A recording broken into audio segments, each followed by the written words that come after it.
MSW Media.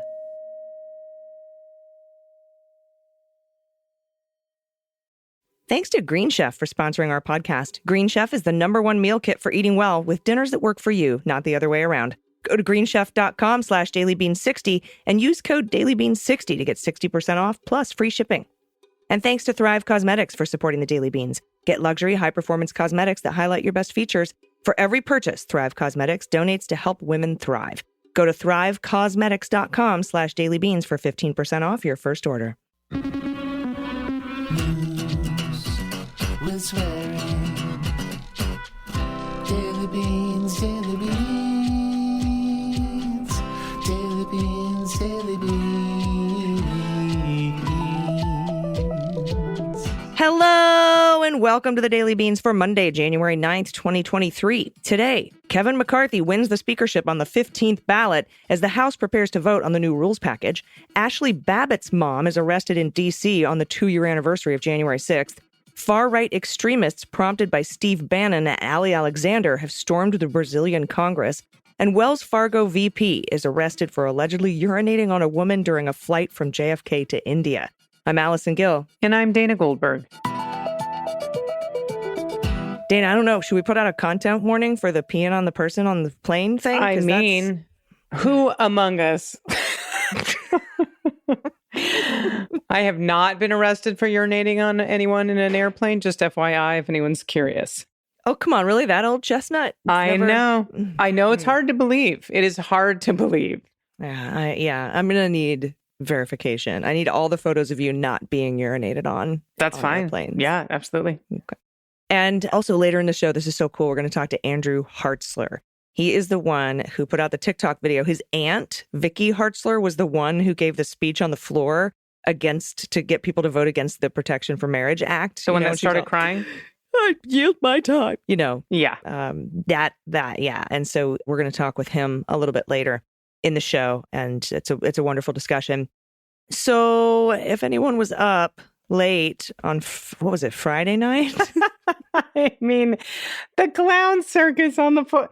I mean, he had to get restrained by his face, Allison. Yeah, Mike Rogers. His face. Mike Rogers lunged at Matt Gaetz for not voting for McCarthy. And then somebody was like whispering right in his ear. I mean, like, just blah, blah, blah. I don't know. Trump called Marjorie on the floor and she tried to hand the phone. DT. Yeah, and they didn't want to speak to him. And it was just a shit show. And it was like, I don't know. It was beyond the pale. But then they came back. They refused to adjourn and came up with a last-minute deal and voted again. And that is what gave McCarthy the speakership for now. We'll see for how many Scaramucci's he lasts. And then Hakeem Jeffries gave one of the coolest speeches I've seen in a very, very long time. I've never liked the alphabet more. I know. It was so good. And if you haven't, I highly recommend you Google Hakeem Jeffries' speech. It was amazing.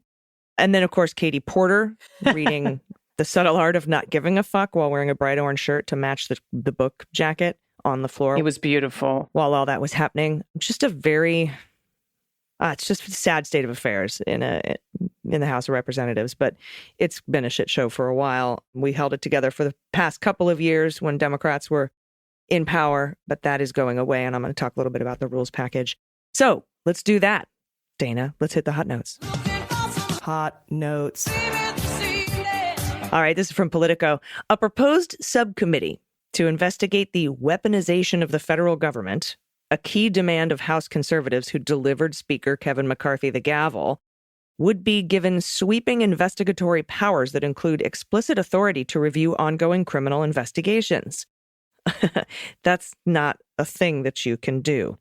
The language of the proposed select subcommittee, which would operate under the Judiciary Committee, expected to be chaired by Jim Jordan, also gives the panel power to access any information shared with the House Intelligence Committee. That panel typically receives the highest level classified intelligence briefings of any committee in Congress. Both provisions appear to have been added during those final moments between McCarthy and a band of hardline detractors that briefly denied him the speakership. An earlier version of the proposal made no mention of ongoing criminal investigations or the Intelligence Committee and limited the probe to the FBI, Department of Homeland Security, and Department of Justice. The panel's expected formation comes as the Justice Department continues to arrest and prosecute hundreds of rioters charged with breaching the Capitol, and amid 2 ongoing criminal investigations connected to the former guy, Trump. Those include the probe of his effort to overturn the election and his decision to warehouse highly sensitive national security documents at Mar-a-Lago and other places, by the way, that aren't necessarily listed here. And if you haven't listened to yesterday's episode of Jack, which is out now, we talk about how you remember how Jack Smith wanted to hold Donald in contempt for not attesting that everything had been handed over? Yeah. And the whole mainstream media was reporting that the judge, Beryl Howell, denied that contempt motion. She didn't deny the contempt motion. It's still out there. She hasn't decided on it, and we go over that in detail in the latest episode of Jack. Now, both Trump-related probes are overseen, as we know, by Special Counsel Jack Smith, who was appointed by Merrick Garland November 18th, in case you were wondering. The subcommittee proposal would permit McCarthy to name 13 members to the panel, including 5 after consultation with Hakeem Jeffries, a structure similar to the January 6th Select Committee. Pelosi opted to reject 2 of McCarthy's picks to that panel, prompting him to withdraw from any participation. Unlike this January 6th committee, though, the GOP-led probe would be housed under Jordan's committee. They wanted initially to have a select committee, but some of the moderates said, no, let's do a subcommittee under the judiciary.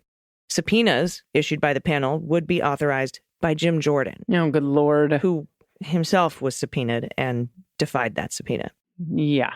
The panel would also be empowered to investigate how executive branch agencies obtain information from and provide information to the private sector, nonprofit entities, or other government agencies to facilitate action against American citizens, a likely harbinger of a review of FBI interactions with social media companies in advance of the 2020 election, the old Twitter files bullshit. The proposal also includes blanket clauses permitting the panel to pursue, quote, any other issues related to the violation of the civil liberties of citizens of the United States. And, quote, any other matter relating to information collected pursuant to the investigation conducted under this paragraph at any time during the 118th Congress. So, whatever. What a mess. What a mess. All right. Mickey Whithoft. Now, this is the mother of Ashli Babbitt. She was arrested for blocking traffic on Capitol grounds on Friday, and that was the 2-year anniversary of the death of her daughter after her daughter stormed the building in that pro-Trump mob. Whithoft, who's 58, she was arrested around 1:45 p.m. for failing to obey police orders and blocking and obstructing roadways, and that's according to a statement from the U.S. Capitol Police. The group did not have a permit to demonstrate, and that's also what the statement said, and Whithoft asked to be arrested. As in routine in these types of arrests, she was processed, given a citation to appear in court, and then released. Well, the arrest came as other groups opposed to the events of January 6th rallied outside the Capitol on the anniversary of the insurrection, decrying what they viewed as the unraveling of hard-earned civil rights. And this is a quote, "What we saw here 2 years ago was a physical attack on our democracy, but what we have seen since then, in some ways, is even more insidious." And this is from Andrea Waters King, and she's the wife of Martin Luther King III, the late civil rights leader's eldest son. So he's Martin Luther King Jr.'s son, his oldest one. Went on to say, "We've seen the structural attack on our democracy. We're seeing laws that should lift us all up being used to limit and roll back hard-won rights." Well, Whithoft and her supporters, they were blocking traffic on Independence Avenue Southwest near First Street. When Capitol Police officers and officials approached the group, they directed them to move to the sidewalk and warned them if they did not, they would be arrested. And that's according to the statement. And this is another quote, "We're not discussing it. Sidewalk now, or you're under arrest. It's that simple. We're not discussing it. We're not having any discussions. The sidewalk, or you'll be placed under arrest." And this is from an officer. And that's according to a video of the interaction posted by News 2 Share's Ford Fisher. And he's a documentarian who films political activism. Well, Whithoft then turned her back to police and placed her hands behind her back. The video shows. "Go ahead," the officer said, as officers took Whithoft by the arms toward a police vehicle. Bye. Indeed. Yeah, and speaking of January 6th, we're seeing it now in Brazil. Thousands of supporters of Brazil's right-wing former president, Bolsonaro, stormed the country's Congress, Supreme Court, and presidential offices on Sunday to protest what they falsely believe was a stolen election. It was the violent culmination of an incessant rhetorical attack on the nation's electoral systems by Bolsonaro, who lost a close runoff to Luiz Lula da Silva in October. And, we know that Bolsonaro had visited Mar-a-Lago just a few days before the anniversary of January 6th. And we know Bannon and Ali Alexander have been down there inciting the violence. And these are the key developments here from the New York Times. Protesters in Brasilia, the capital, streamed into the presidential offices, with some holding a barricade to hold back police. Protesters also entered the Congress and flew the flag of the Empire of Brazil, which has become a symbol for right-wing protesters all over the building. Others could be seen destroying windows inside the Supreme Court building.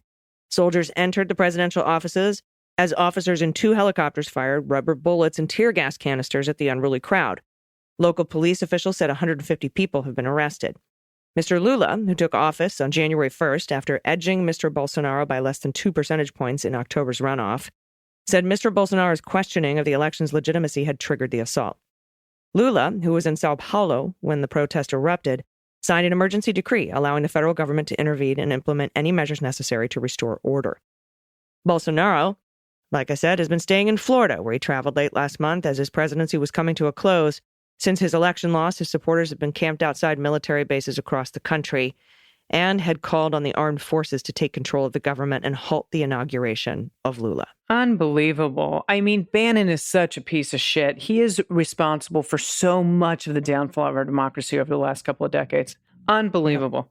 Yep. All right, this story is just crazy pants. An executive at Wells Fargo operations in India, well, he was fired and he's being held following allegations that he urinated on an elderly woman during a flight from JFK to New Delhi. Now, the man, Shankar Mishra, was arrested in Bangalore by New Delhi police on Saturday. And this is from Suman Nalwa, a police spokeswoman. A judge in New Delhi ordered him to be held in prison for 14 days because he was considered a flight risk. And that was again from Nalwa. I know. That's how he got there. He definitely knows how to fly. He's more than a flight risk, apparently, at this point.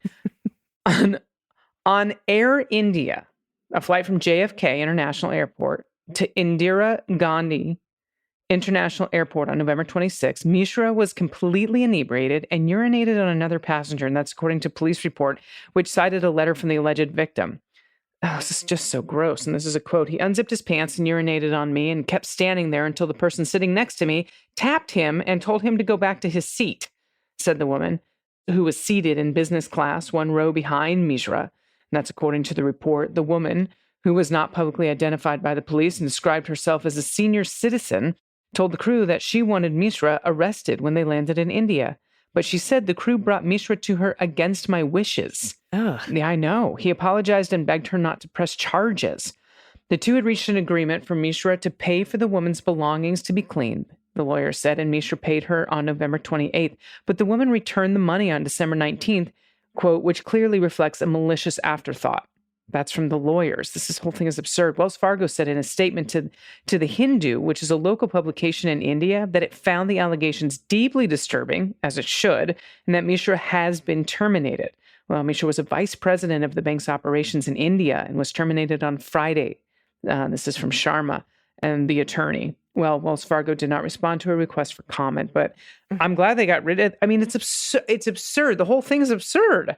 Yeah. I've never heard of anything quite like this. So, Wells Fargo VP, of operations in India, shit canned. Good Lord. And good. And why would the police bring him to her? That's fucked up. Like, that guy just assaulted me. Like, no. Yeah. And then he tried to just pay for her dry cleaning bill. That part put me over the edge. I was like, you were fucking kidding. Yeah, absolutely ridiculous. And that somehow was the agreement. Yeah, but it's like, that's not an okay agreement. You bring him, you confront me with him, and then I feel pressured into making an agreement like that? Fuck you. Yeah. All right. Well, we'll see what happens. And if anything more comes out from that story, we'll let you know. We're going to take a quick break. We'll be right back with Andrew Hartzler. Everybody stay with us. After these messages, we'll be right back. Hey, it's AG, and when people compliment my makeup, I'm always excited to point them toward Thrive Causemetics. Thrive Causemetics creates high-performance beauty and skincare products made with skin-loving ingredients, and even better than that, every purchase supports organizations that help communities thrive. They have so many great products to choose from. I recently got my hands on their Liquid Lash Extensions Mascara. I've been using it for a while. I love it. I just bought a new one, and I can see why it has more than 20,000 five-star reviews. It lasts all day. It doesn't clump. It doesn't smudge. And the clean, nourishing ingredients support longer, stronger, even healthier looking lashes over time. Another favorite is their Brilliant Eye Brightener. This cream to powder highlighter stick brightens and opens your eyes, and you can apply it to the inner corner of your eyes to trick everyone into thinking you've had plenty of restful sleep, even if you haven't, which I usually don't. But this stuff is amazing. I use their all-in-one skincare and waterproof makeup removing cleanser every night as well. It leaves my skin feeling soft and clean. It's at least 10 times better than the product I used before. Thrive Cosmetics has fantastic products, but they're also dedicated toward helping your community. They have over 300 giving partners across the country, including organizations that help people with cancer, homelessness, and survivors of domestic abuse. And now is a great time to try Thrive Cosmetics for yourself. Right now, you can get 15% off your order when you visit thrivecosmetics.com/dailybeans. That's Thrive Cosmetics, and cosmetics is spelled CAUSEMETICS.com/dailybeans for 15% off your first order. I'm Greg Olear. 4 years ago, I stopped writing novels to report on the crimes of Donald Trump and his associates. In 2018, I wrote a best-selling book about it, Dirty Rubles. In 2019, I launched Prevail, a bi-weekly column about Trump and Putin, spies and mobsters, and so many traitors. Trump may be gone, but the damage he wrought will take years to fully understand. Join me and a revolving crew of contributors and guests as we try to make sense of it all. This is Prevail. Today, a United States Congresswoman, my Aunt Vicky, started crying because gay people like me can get married.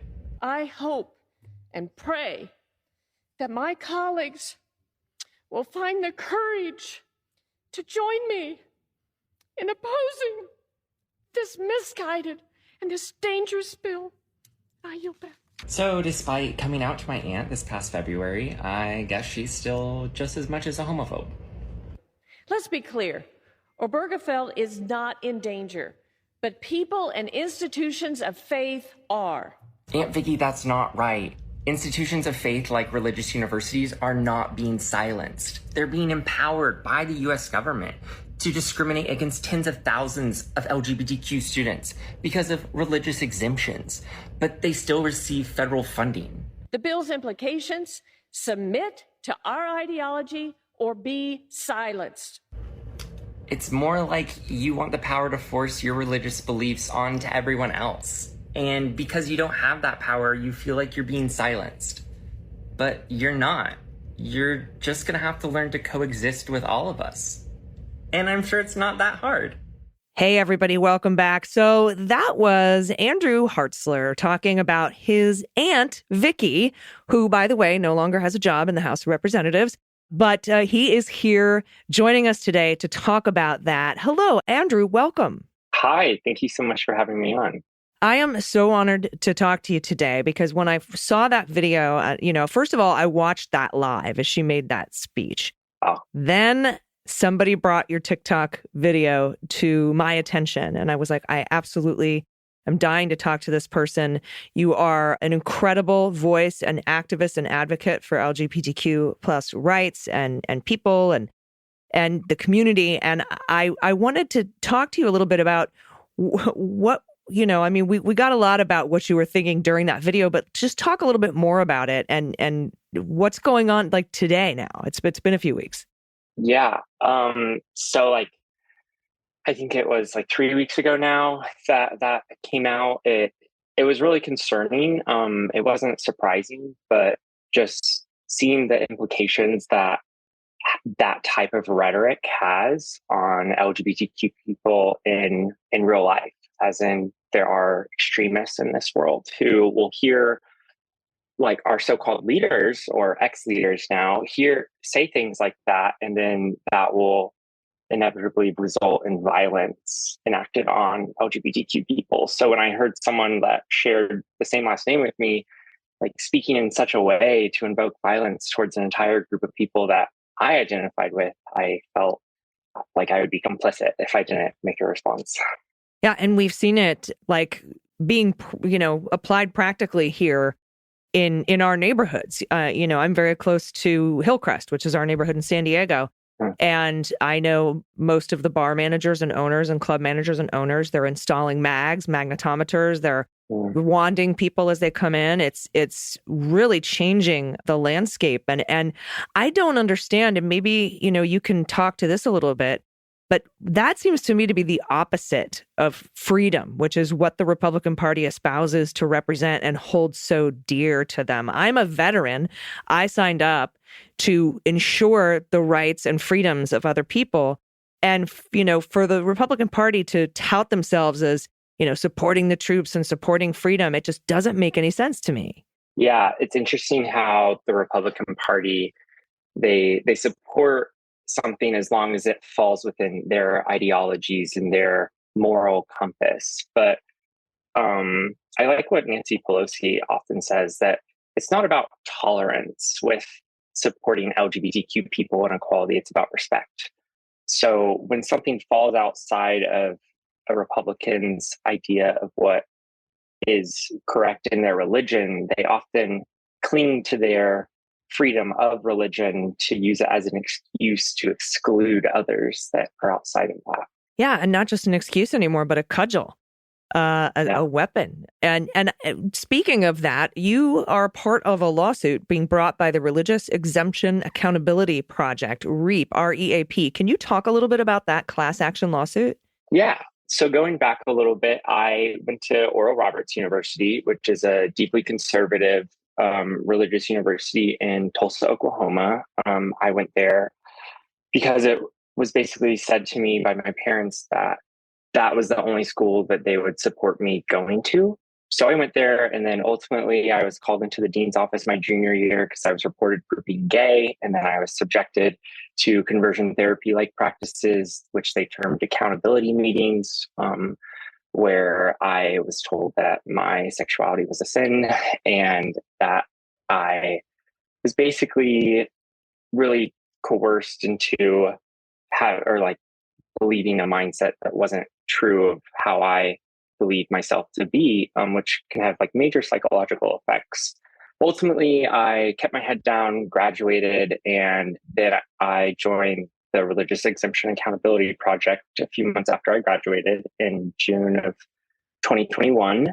And together with over 40 other plaintiffs from religious institutions across the country, we're suing the U.S. Department of Education in a class action lawsuit because at these religious universities, they receive federal funding through research grants or through FAFSA or Pell Grants. That's federal money being used at these religious institutions, and then they are using religious exemptions to be able to freely discriminate against LGBTQ people, which looks like being denied admission, being denied readmission, or being subjected to practices like I was. And the alternative of if I didn't attend those accountability meetings was expulsion. So there's a lot of harm being done.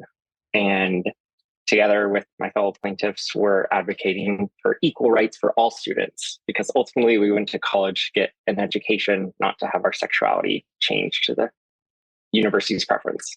Yeah, and especially when a lot of religious university leadership just engages in complete and total hypocrisy. I'm thinking Liberty University and Jerry Falwell Jr., for example, where it's something that actually is probably the coolest thing about you is now being touted as, something awful and horrible.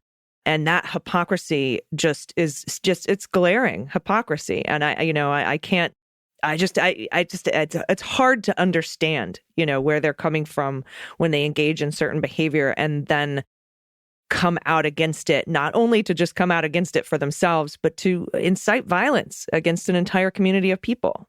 Yeah. I mean, it's scary. Yeah. And I think a lot of people, like my aunt, they fail to recognize the true effects of their own words. Yeah, definitely. Have you talked to your aunt since all this happened? I did not go home for Christmas. I just felt like there's nothing really healthy about being around people who will say that they love you, but they don't accept you. So I put certain safeguards and boundaries in place for my own mental health. So I stayed in Tulsa, Oklahoma, where I live, but I have not spoken to my aunt. I plan to. My cousin's wedding is coming up in a few months, so I know I'll see my aunt. But yeah, I would like to have you back on to see how that conversation goes. And, you know, it's been so great to talk to you today. You're extremely brave. You're extremely self-aware. And I'm so thankful that there are voices like yours out there. Thank you. That are working to combat this violence and to put it down, because it's absolutely unnecessary. It's dangerous. It's anti-freedom. It's I mean, we could talk for hours about how horrible it is and the impact that things that, like your aunt said, have on people and their lives and who they love. So thank you very much for joining me today. Can you tell everybody where they can find and support the Religious Exemption Accountability Project and where they can find and support you? Yeah, so you can find more about REAP at thereap.org. And my Instagram handle is at Andrew Hartzler, and my Twitter handle is at Andy Hartzler. All right. Well, thank you so much for taking time with me today. I really appreciate it. I know you're busy, everybody. Andrew Hartzler. Stick around. We'll be right back with the good news. Hey, everybody. I am about to get my first 3 meals from Green Chef, and I'm so excited. I'm especially looking forward to trying their pork chops with basil pesto. It looks so good and a lot healthier than what I had for dinner last night. We've teamed up with Green Chef, the #1 meal kit for eating well, and they have a deal for you. You can go to greenchef.com/dailybeans60 and use code dailybeans60 to get 60% off plus free shipping. Did you start your keto diet in the new year? Green Chef has made it easier than ever to keep keto with their brand new limited time Keto Kickoff 2023. You can find menus for breakfast, lunch, and dinner, even meal bundles at the Green Market. As the only keto meal kit, Green Chef makes it easy and delicious to stick to a carb-conscious lifestyle. With Green Chef, your 2023 will be full of convenient recipes that support your healthy lifestyle while tasting amazing. Green Chef and Factor are now both owned by HelloFresh, and with a wider array of meal plans to choose from, there's something for everyone. I love using both brands, and now you can too. You even get a discount. Green Chef offsets 100% of their carbon footprint, as well as 100% of the plastic in every box, which is awesome. So go to greenchef.com/dailybeans60 and use code dailybeans60 to get 60% off plus free shipping. Everybody, welcome back. It's time for the good news. Who likes good news, everyone? Then good news, everyone.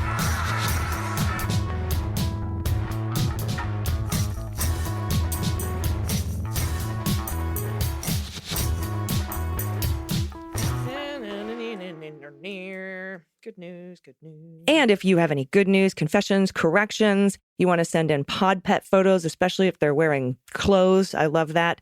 Baby pictures for Dana, frog orgies for me. You know how it goes. Want to play What the Mutt, where you send in your rescue pup and we try to guess very badly what breeds make up your rescue baby. So fun. We're so bad at it. We're so bad. You can do that and send in anything else by going to dailybeanspod.com and clicking on contact. Dana, first up is a submission from Angela. Oh my God. I know. Pronouns she and her. Hello, wonderful beans queens. Thank you for everything you do to keep us informed. After seeing the photo earlier of this adorable baby in the chicken bathrobe, I had to share these 2 pictures of my dog, Pnut, last year. Unless the P is silent, then just Newt. I had sun skin issues and needed medicated baths. So I used the towels to keep her warm. She appeared to think it was a game. The last picture is her today post-eye surgery, so she's now my winky girl. Honey, please do not edit this just because it's going to give us a giggle. I think the dog's name is Peanut. Oh. Newt? Pnut? In AG's defense, it's... Jesus Christ. In AG's defense, it's spelled Pnut, but I'm looking at it and I think it might be Peanut. And Peanut is absolutely adorable. No, I'm convinced it's Newt with a silent P. I think that the dog should be Newt now. Oh my God. Oh my God, look at this baby. That was the best laugh of the day. I appreciate you. Yeah, you're welcome. Oh Look at this last picture with the little clips in the I bows. know, so sweet. Hi, Pnut. Pnut is adorable. Pnut is adorable. All right, I'll take the short one and maybe the one after, but we'll see. This is from Kimberly, pronouns she and her. Diwali was a while ago, but this pic will make anyone smile. My daughter and my granddaughter. Oh my goodness. This is beautiful. Absolutely. Look at that. Look at that. Oh, look at that smile on that baby. Gorgeous. Absolutely gorgeous. All right, I'll take this next one. This is from Anonymous, pronouns she and her. Hello, Beans crew. My good news is that nearly every night this week, I'm an American living in the UK. I've been able to tune into C-SPAN and see Kevin McCarthy lose again and again in real time. I may be in my chaotic villain era because I'm taking such vindictive pleasure in this dysfunctional house, but I don't really feel bad about it. I also need to tell you that I used to think that New York Times slogan was all news in fits of print. Wait, all news in fits of print. That's funny. Rather than all news that's fit to print. Still works, right? Yeah. Oh my God, that does. Thanks as ever for always giving us the news. I don't swear, but someone really needs to because things are messed up right now. How do people not swear? I also want to shout out my Patreon sponsor. I had been going through an especially financially stressful time when I got the news that I was sponsored, and it made me cry and not feel so desperate for a minute there. It really means the world to me. I look forward to the day when I can sponsor someone too. Oh, thank you, Anonymous. And yeah, we have this thing where for $36, you can buy a year of premium Beans feed for somebody who can't swing it. You can do that at dailybeanspod.com. Scroll down to patrons sponsoring patrons. Next up from Dog and Cat Mom. Hi, Beans Queens. I've sent you pics before my pets, most recently my Bashan Eddie in his Halloween costume dressed up as Pennywise. Oh, yeah. Your good news segment today mentioned something that cracked me up. 2 tuxedo cats who'd just gotten fixed and were super stoned. The accompanying pics were hilarious. Yep, those fur babies were stoned. For a good reason, of course. I'm attaching my picture of my Pomchi puppy, Jasmine, also known as Jazzy, who I adopted in July and had spayed in September. That was the soonest I could get her an appointment at the Humane Society. After her surgery, I went to pick her up, and my normally high-energy Zoom monster was so groggy. I didn't want to laugh at her, but oh my God, I did laugh at her and laugh at her. I mean, just look at that little stone doggy. I told her I was laughing with her, but we know that's not true.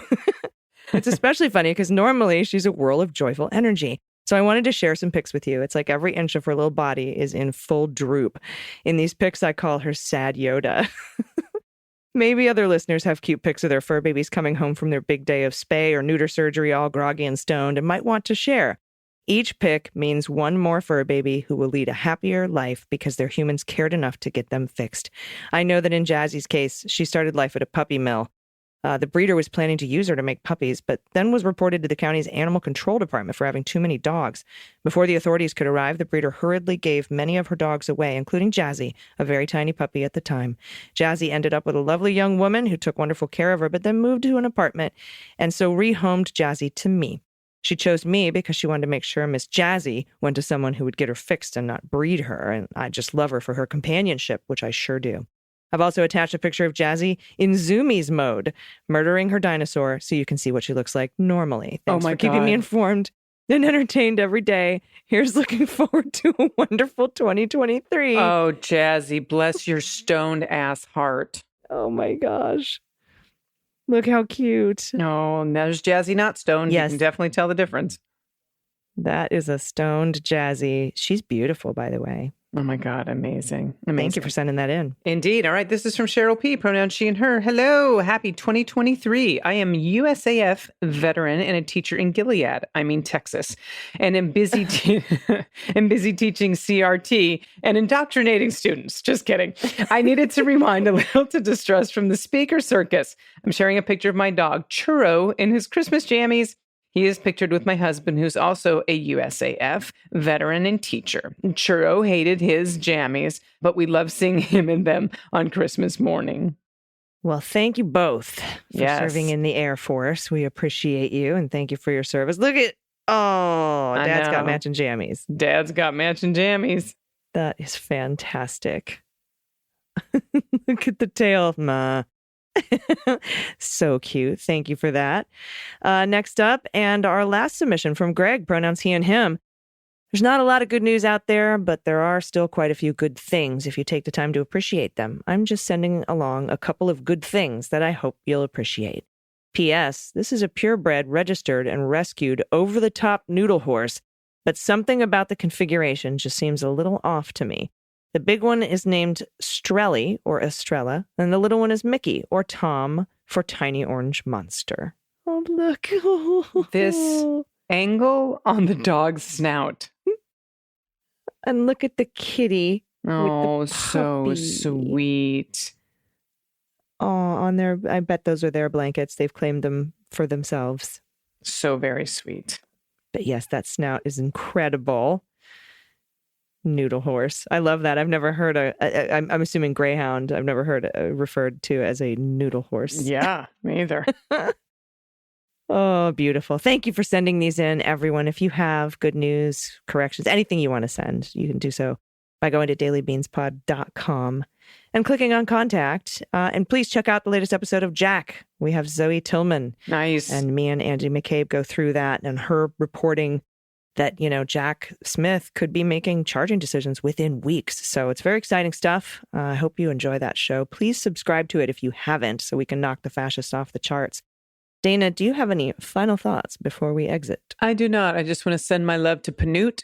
And I just want you to know that if I had read that, I probably would have absolutely done the same thing, because that's what I do to English words. So Pnut, we love you, or Newt, whatever you're going by. And also I want to send love to Pnut, because Peanut's adorable. Pnut. Take us out, Pnut. Why do I automatically go to Egyptian so good lore instead of peanut? So good. I don't know. Watch. There's going to be a correction tomorrow, and they're going to be like, Dana, the dog's name is Pnut. Please write in and say that, even if it's a lie. Oh my God. After I went on this whole soapbox, they're going to be like, and the P silent, the dog's just name is Nut. Oh, shit. All right, take us away. It's been a fun show. I needed that laugh today. Thank you very much, everybody. too. We'll be back tomorrow. Until then, please take care of yourselves, take care of each other, take care of the planet, take care of your mental health. Vote blue over Q. And take someone with you. I've been AG. And I've been Pnut. I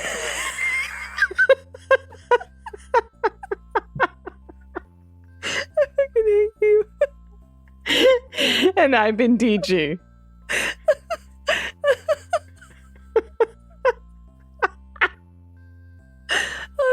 And them's the beans.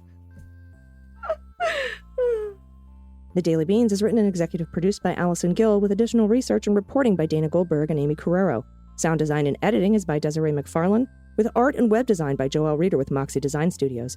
Music for The Daily Beans is written and performed by They Might Be Giants, and the show is a proud member of the MSW Media Network, a collection of creator-owned podcasts dedicated to news, politics, and justice. For more information, please visit mswmedia.com. MSW Media. They Might Be Giants have been on the road for too long. And They Might Be Giants aren't even sorry. Not even sorry. And audiences like the shows too much. And now They Might Be Giants are playing their breakthrough album, Flood. All of it. And they still have time for other songs. They're fooling around. Who can stop They Might Be Giants and their liberal rock agenda? Who? No one. This ad was paid for with somebody else's money.